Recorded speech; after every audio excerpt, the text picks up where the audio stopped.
Hello বন্ধুরা, আবারও একটা মিনি ব্লগে তোমাদের সকলকে স্বাগত। আজ ভাবলাম যে একটা আমার মনের কথা তোমাদের সাথে শেয়ার করি। বেশ কয়েকদিন ধরে একজনের কমেন্ট আমি রেগুলার বেসিসে পাচ্ছি, যে সে আমাকে লিখছে, তার নাম আমি করব না, যে প্রত্যেক দিন এত ভালো মন্দ খাওয়া যখন এমন অবস্থা, খেতে কিসের দোষ আছে বলো? আর নিজে যদি নাও বা খায়, এই যে মেয়েটা দেখতে পাচ্ছ, এর সবে 4 বছর বয়স, একে তো একটু খাওয়ানো দাওয়ানো করতে হবে। তাও আবার নিজে পরিশ্রম করে খেটে ভিডিও করেই কিন্তু করছি।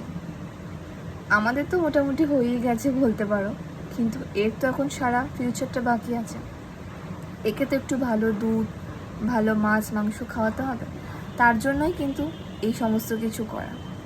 তাই তোমাদেরকে আমি এটাই রিকোয়েস্ট করব, আর এরকমভাবে কোনো কমেন্ট করো না যাতে মানুষের মনে কষ্ট লাগে। আমি জানি তোমাদের ঘরেও এরকম একটা ছোট বাচ্চা নিশ্চয়ই আছে।